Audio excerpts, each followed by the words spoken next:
Hi, everyone. Welcome to another episode of Conversations with DrCybersecurity. And today, I actually have a fellow professional speaker, Heike Heeman, and she's in Toastmasters. So today, we should be able to go through this whole show without any You should count us on that. Heike, please introduce yourself. Thank you. Now the pressure is really on. My name is Heike Heeman. I am a LinkedIn and career coach. My background actually is a business coach. And before that, I spent almost 2 decades in sales and marketing, mostly in the healthcare industry with products that were meant for use by hand therapy, occupational therapy, and physical therapy. A lot of those products were for hands, fingers, toes, and the kind of products really that hopefully you will never have to use. You'd be amazed at the number of products I actually use. Oh yes, I'm getting there too, but some of the stuff that I was selling or marketing, you don't want to have to use. A lot of it's post-surgery. And in 2013, I stepped out on my own. I decided it's now or never to become an entrepreneur, and I took the leap, and here we are. That is wonderful. That is wonderful. So what things do you want to talk about, Heike, today? This is exciting. This is great. I thought one of the ways I could help out your audience is by talking about LinkedIn. It is a phenomenal platform for networking and all sorts of benefits that is either underused by many or used incorrectly. Yes, this will be great. Yeah, I prepared a couple of tips, so just a short slideshow. I welcome any interruptions by you, Dr. Hasib, with questions. Oh, please go for it. This is great. Just a couple of do's and don'ts, and then we can take it from there. All right. Well, sounds great. I'm looking forward to it, and I'm sure this will be a very educational show. All right, let me switch over to share my screen. I hope you can see that intro page there. Yes. And I want to talk about,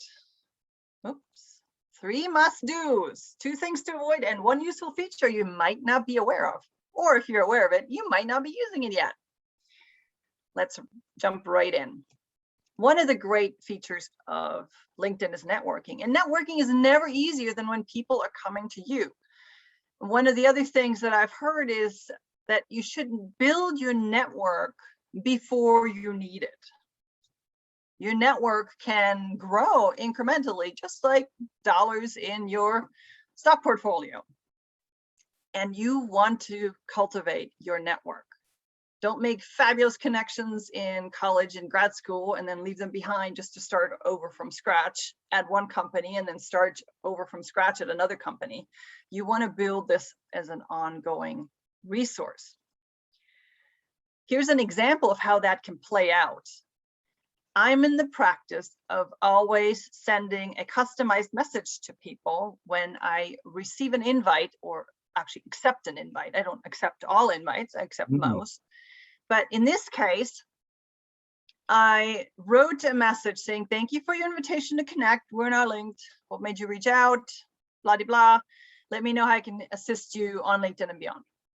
3 minutes later, I received a reply. Thank you for connecting with me. Actually, I would love to schedule a discovery session. Yes, so this is an interesting tip that I did see. And to tell you honestly, I have tried this. I wasn't doing this before because obviously when people connect with me, I assume they're familiar with the work, but amazingly enough, I'm finding that this little small touch point can go a long way. So that's brilliant. I love that. It can. And a lot of people won't take you up on trying to get conversations started, but the ones that do are the high quality ones that you want to really stay in touch with. So let's talk a little bit more about what LinkedIn is. It's really the home for your personal brand. In other words, even if you're a solopreneur, which some of you may be, but a lot of you probably aren't, your brand is not a logo and your title. Your personal brand is really what people say about you when you're not in the room. What is the impression you're leaving? Are you friendly? Are you helpful? Are you somebody who walks over bodies to arrive at your personal professional goals? What is your skill set? So it's a lot of that and more.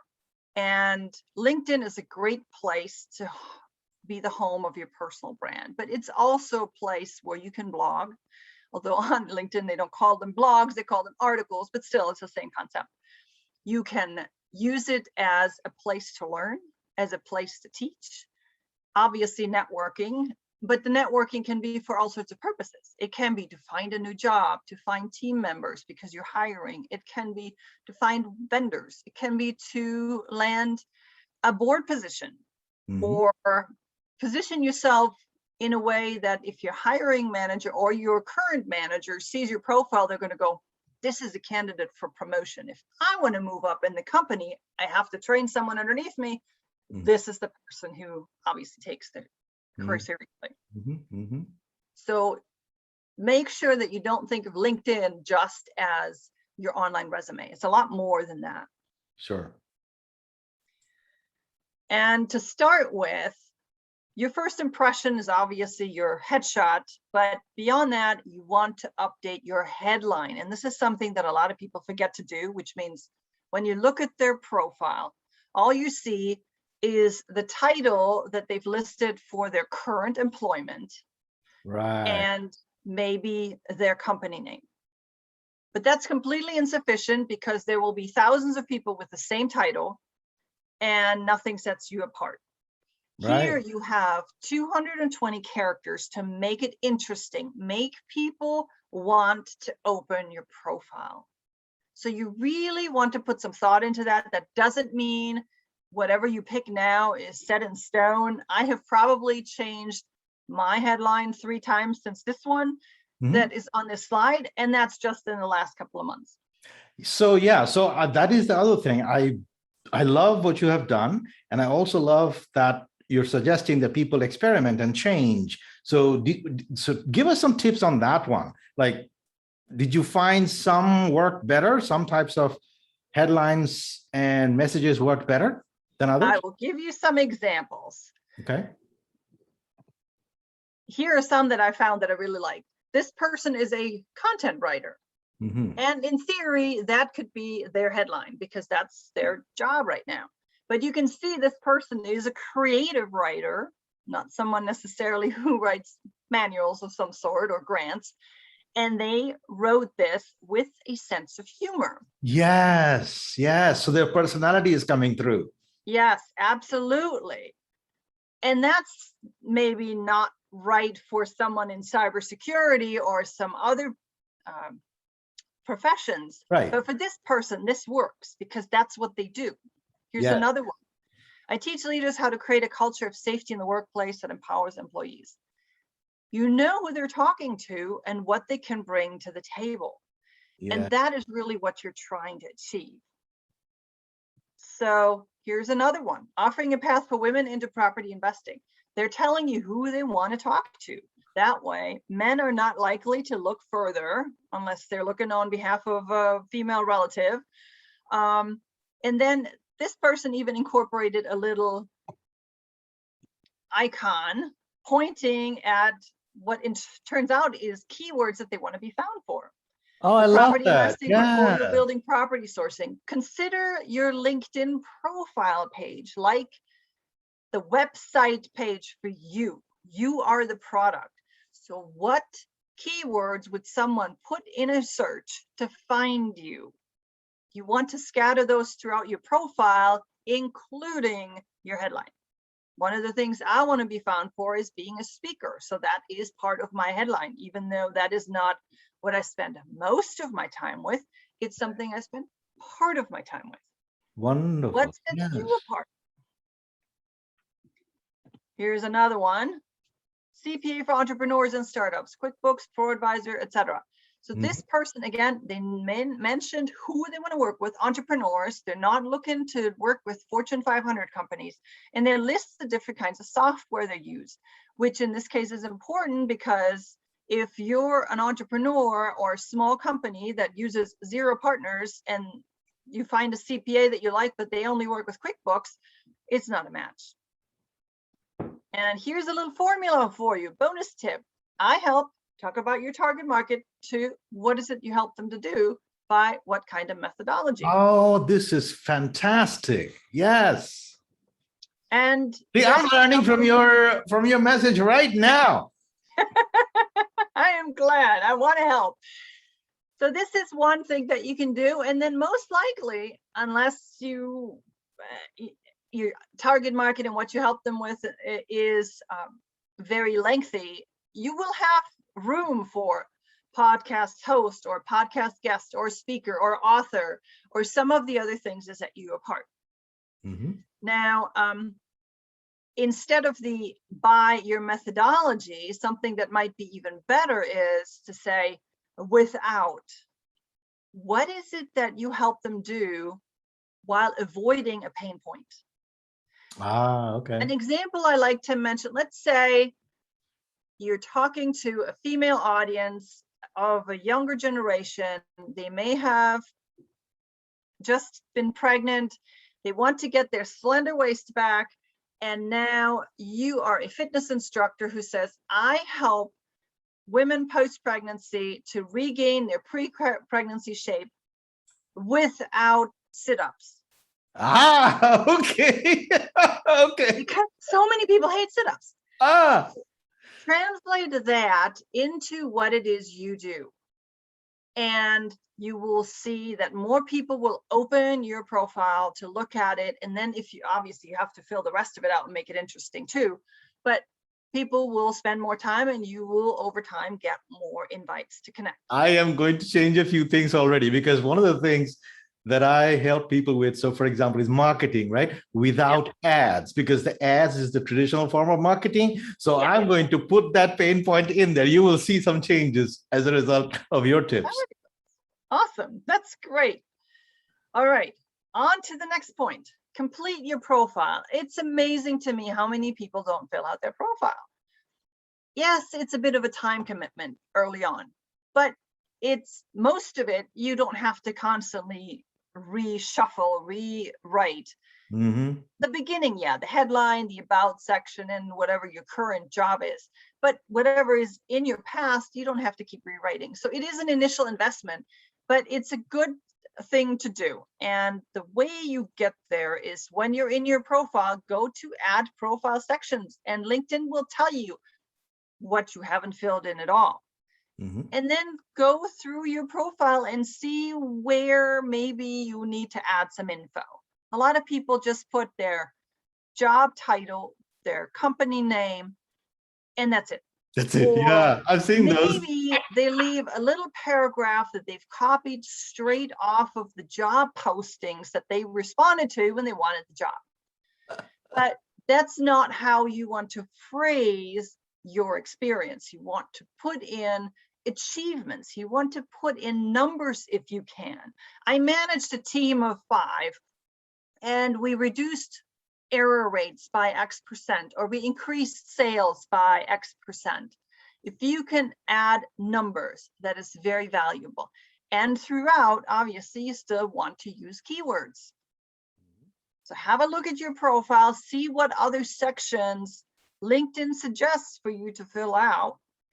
Now, granted, not everybody can fill out everything. Not everybody goes to university. Not everybody has published something. There are sections that you may not be able to use. That's fine. But fill out what you can. Mm-hmm. And make sure somebody else writes it, because it's amazing how often I come across a profile that has typos and no one's even told the person. So if you come across someone else's profile and you notice an obvious typo, let them know. It's kind of a nice thing to do. Just don't be weird about it. So on this thing, I have an interesting question. I have seen some profiles in third person. Yes. Now, my personal opinion is first person. I like to do it in first person because I feel like it's almost like if I were to go to a networking event, I would introduce myself in first person. I wouldn't start saying Dr. Hasib did this, etc., etc. What's your thought on that? Yes, I absolutely agree with you. Your profile should be about you in first person and should represent you and only you. In other words, no headshots that show you with somebody else at a wedding party or with your spouse at your wedding.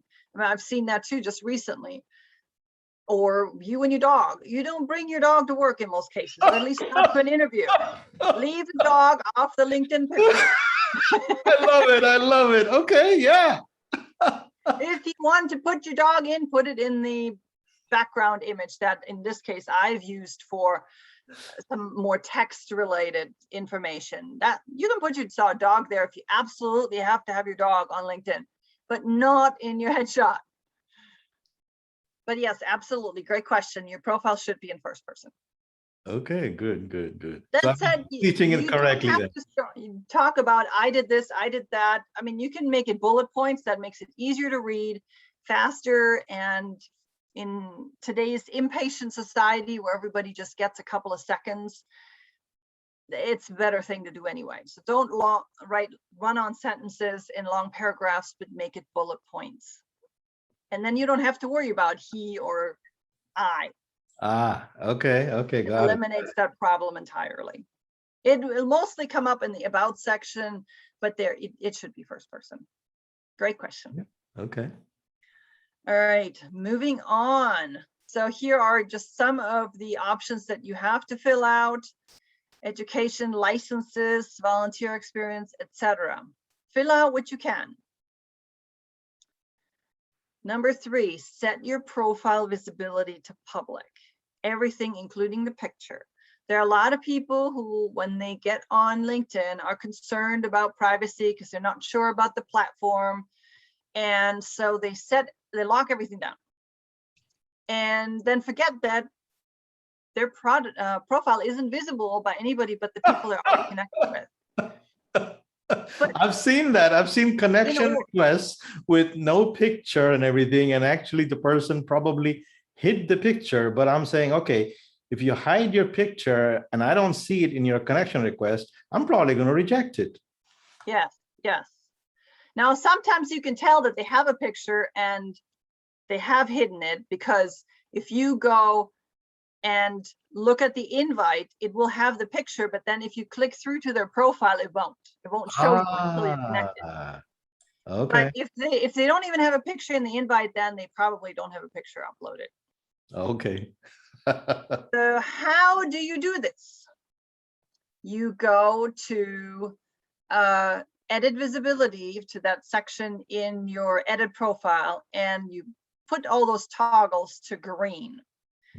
Especially at the top, name, number of connections and region. That's the minimum that LinkedIn requires. But then below that, you have only first degree, your network, all LinkedIn, or public.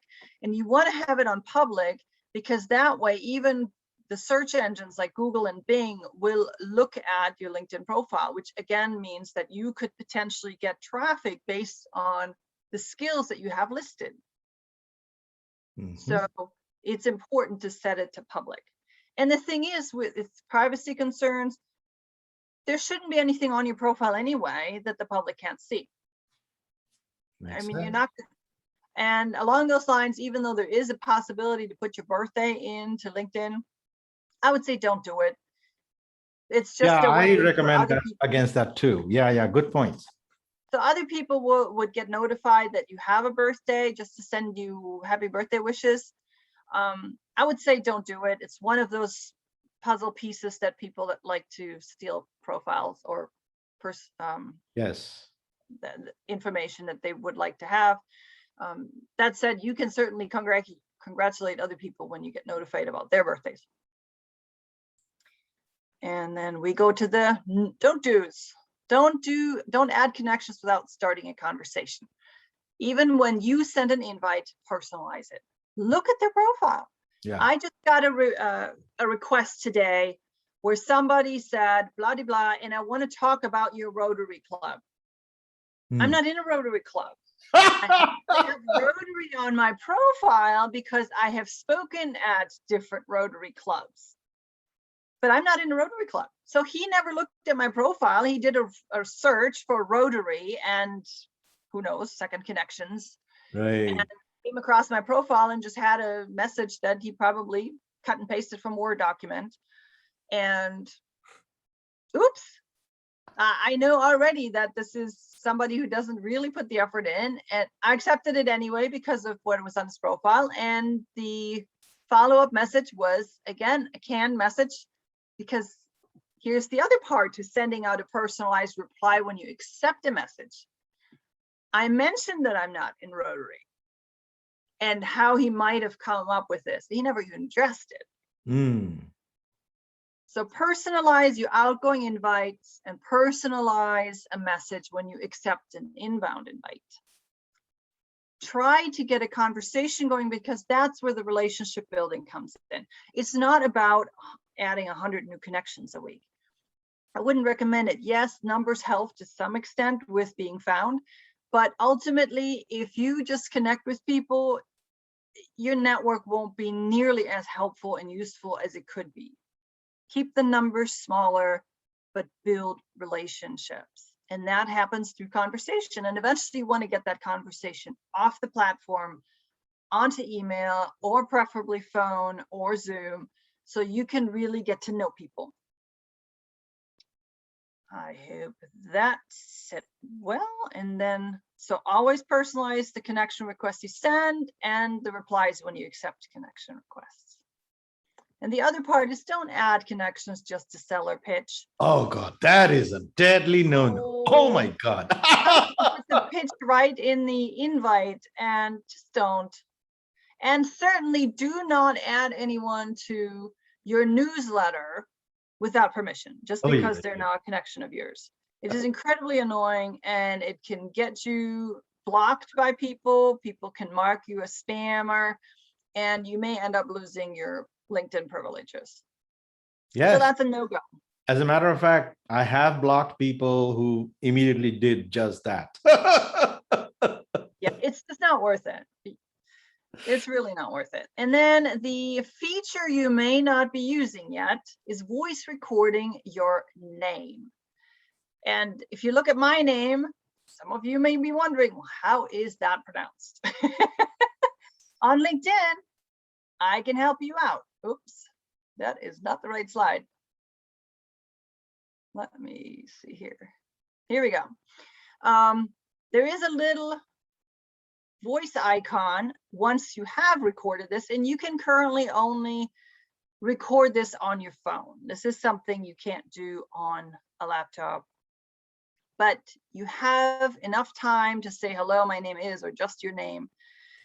And besides helping other people pronounce your name, you can look at other people's and make sure you know how to pronounce their name before you get on a call with them, because you've now found a potential client or a mentor or whatever it is the connection can bring to you. So use this. It's very useful with a lot of people, and not even people that have names that seem like you might know how to pronounce them, you might not. Besides, it'll give you an indication of what their voice is, and that too helps with, you know, just getting comfortable with someone who is up until then a stranger. And that's really it. So knowledge is power, potential. I encourage you to implement. Set yourself a goal right now for which one of these things you're going to implement in the next 48 hours. 24 is even better. Because a lot of us watch webinars and never do anything. We take notes and we're all excited, like, oh, I should do this, and then it never happens. And one of the things you can do is connect with me on LinkedIn. And besides, I have on Linktree a number of other resources listed, including a free 7 tips summary. So you can request that there. So with that, I will stop the screen share, and I'm happy to take additional questions. Oh, this is absolutely wonderful, because you have shared a lot of things. One of the things that I tried and then stopped is the pronouncing name, because I got afraid that that recording might be used to maybe duplicate voice, I don't know, Mm, or somebody else could claim to be me, etc., etc. That's number one. interesting. Number two is I actually love people to ask me about how to pronounce my name and stuff like that, because I believe that it starts a conversation. I believe Yeah. my very first conversation with you was actually learning to pronounce your name. Yes. Because I Yeah, think that's an interesting thing, and that's where your cyber expertise comes in. I had never even thought about people copying my voice for nefarious purposes. So that's something to consider. right. And it's a good feature out there. I mean, not every feature should be used. And, and I think that the whole exercise of somebody asking me how to pronounce my name could be the beginning of a good conversation. Because we can talk about roots and all that, and where did it come from? Because I remember I had some kind of conversation with you like that about you when I first met you, right? Right. Yeah, there is a story there too. Heike is home ruler, and Heman is a person in a small space. There you go. Look yes, at that. I rule a one-room cave. I love it. I love it. No, Heike, this was absolutely wonderful. And I thank you for coming. I think that we've had a very, very rich and educational discussion, and you've shared a lot of great tips that people who view my videos will be able to use, and I'm sure your network will love it too. And now we're going to go into the networking portion with some of our members in the audience who are here, and that will not be recorded. Fabulous. Thank you very much. Thank you.